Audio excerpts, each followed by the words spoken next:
തന്നെ മലയാളികൾ നാട്ടിൽ വന്നിട്ടുണ്ടെങ്കിൽ എത്തിപ്പെടുന്ന ഒരു ചുരുക്കം അമ്പലങ്ങളിൽ എത്രയും പ്രധാനപ്പെട്ട ഒരു അമ്പലമാണ് ഗുരുവായൂർ അമ്പലം. തൃശ്ശൂർ ജില്ലയിലെ ഗുരുവായൂർ എന്ന് പറഞ്ഞ സ്ഥലത്ത് ചാവക്കാട് താലൂക്കിൽ തെക്ക് പടിഞ്ഞാറായിട്ടാണ് ഈ ഒരു സ്ഥലം, ഈ ഒരു അമ്പലം സ്ഥിതി ചെയ്യുന്നത്. ഇപ്പോൾ പണ്ടത്തെ ഐതിഹ്യങ്ങളാണെങ്കിലും ഇപ്പോൾ മഹാവിഷ്ണുവിൻ്റെ 9ാമത്തെ അവതാരമാണ് ശ്രീകൃഷ്ണൻ. അഷ്ടമി രോഹിണി നാളിൽ അർദ്ധരാത്രിയാണ് ശ്രീകൃഷ്ണൻ ജനിക്കുന്നത്. അതുകൊണ്ട് തന്നെ ഈ ഒരു ദിവസം പല പേരുകളിലും അറിയപ്പെടുന്നുണ്ട്. അഷ്ടമി രോഹിണി, ഗോകുലാഷ്ടമി, ശ്രീകൃഷ്ണ ജയന്തി എന്ന് പറഞ്ഞ പല പേരുകളിലും അറിയപ്പെടുന്നുണ്ട്. ലോകത്തിലെ തന്നെ നാനാഭാഗങ്ങളിൽ നിന്നുള്ള ഭക്തജനങ്ങളെല്ലാം അന്നാണ് ഈ ഒരു അമ്പലത്തിൽ എത്തിച്ചേരുന്നത്.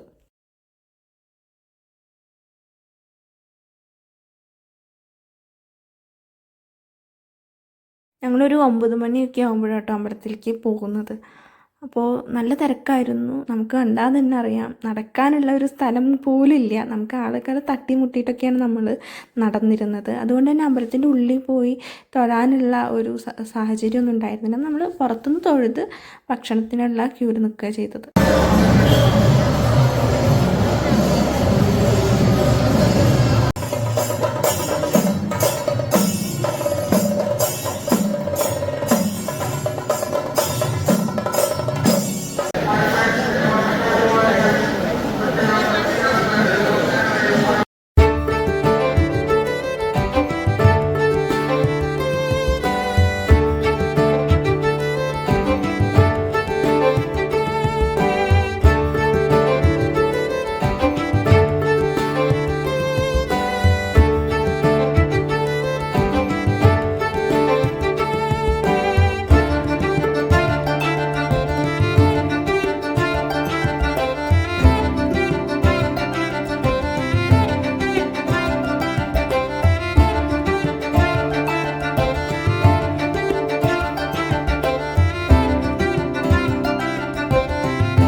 ഞാനും ഏട്ടൻ്റെ വീട്ടിൽ നിന്നായിരുന്നു പോയിട്ടുണ്ടായിരുന്നു കേട്ടോ. അപ്പോൾ അച്ഛനും അമ്മയും എല്ലാവരും ഉണ്ടായിരുന്നു.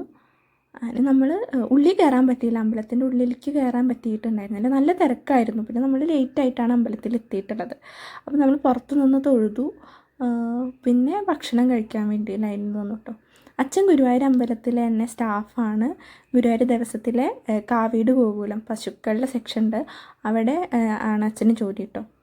അപ്പോൾ നമ്മളിങ്ങനെ വിശേഷപ്പെട്ട ദിവസങ്ങളിൽ ഞാൻ ആദ്യമായിട്ടാണ് ഇങ്ങനെ അമ്പലത്തിൽ പകൽ വരുന്നത്. ശ്രീകൃഷ്ണ ജയന്തിയുടെ അന്ന് രാത്രി മറ്റേ ഘോഷയാത്ര ഒക്കെ കാണാൻ വേണ്ടിയിട്ട് വരാറുണ്ട്. അല്ലാതെ ഇങ്ങനെയുള്ളത് വിശേഷ ദിവസങ്ങളിൽ അച്ഛൻ വരണ്ടാന്നേ പറയുള്ളൂ. എന്താ വെച്ചാൽ അത്രയും തിരക്കാണ്.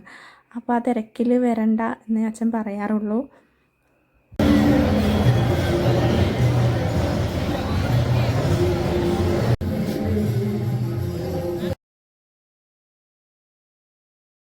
നമ്മൾ ആദ്യം തന്നെ ഗണപതിയുടെ അമ്പലത്തിൽ പോയി തൊഴുതു. പിന്നെ അമ്പലത്തിൻ്റെ ചുറ്റുമായിട്ട് നല്ല കുഞ്ഞു കുഞ്ഞു മക്കളൊക്കെ ശ്രീകൃഷ്ണൻ്റെ ഉണ്ണിക്കണ്ണൻ്റെ വേഷം കെട്ടിയിട്ട് ഇങ്ങനെ പ്ലസൻ്റായിട്ട് നിൽക്കുന്നത് അത് കാണുമ്പോൾ തന്നെ ഭയങ്കര സന്തോഷം കേട്ടോ.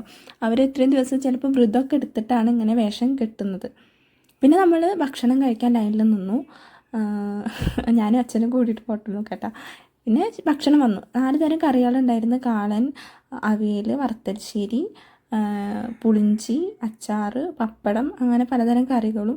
പിന്നെ അമ്പലത്തിലത്തെ ചോറുണ്ടല്ലോ, കട്ടച്ചോറാണ്. ആ കട്ടച്ചോറും എനിക്ക് ഭയങ്കര ഇഷ്ടമാണ്. നമ്മൾ സാധാരണ വീട്ടിൽ നിന്ന് കഴിക്കുന്നതിനെക്കാട്ടി കൂടുതൽ ഞാനിങ്ങനെ അമ്പലത്തിൽ നിന്ന് കഴിക്കും. എന്ന് വെച്ചാൽ ഈ കട്ടച്ചോറിലേക്ക് അവർ മോരുകറി ഒഴിക്കുക. ആ മോരുകറി ഒഴിച്ചിട്ട് കഴിക്കാൻ ഭയങ്കര ടേസ്റ്റാണ്. നല്ല രുചിയാട്ടോ. അത് കഴിച്ച് കഴിയുമ്പോൾ നമുക്കൊരു സാറ്റിസ്ഫാക്ഷൻ കിട്ടും. അത് പറഞ്ഞറിയിക്കാൻ വയ്യ. പിന്നെ നമ്മൾ അത്രയും ലൈനിൽ നിന്നിട്ട് അങ്ങനെ വിശന്ന് കഴിക്കുന്നതുകൊണ്ടാണ് തോന്നുന്നു ഭയങ്കര രസമാണ്.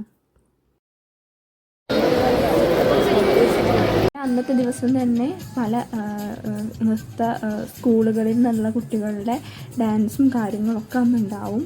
അപ്പോൾ അതൊക്കെ കണ്ട് നല്ല രസമായിരുന്നു കേട്ടോ. അപ്പോൾ ഡാൻസ് ആണെങ്കിലും ആ ക്രൗഡിൻ്റെ മുന്നിൽ അവർ കളിക്കുന്നത്, അവരുടെ എക്സ്പ്രഷനും അവരുടെ ആ ഒരു ഡാൻസും ആ ഒരു ഗ്രേസൊക്കെ കണ്ട് നമ്മളിങ്ങനെ നിന്ന് പോകും. എൻ്റെ ഭാഗ്യത്തിന് ഇപ്പോൾ ഫ്രണ്ടിൽ അവർ ഡാൻസ് കളിക്കുന്നതിന് മുന്നേ തന്നെ ഞാൻ അവിടെ ആദ്യം പോയിട്ട് തന്നെ സ്ഥലം പിടിച്ചു വെച്ചു. എന്നിട്ടാണ് ആ ഡാൻസൊക്കെ ഇങ്ങനെ വീഡിയോ എടുത്തിട്ടുള്ളത് കേട്ടോ.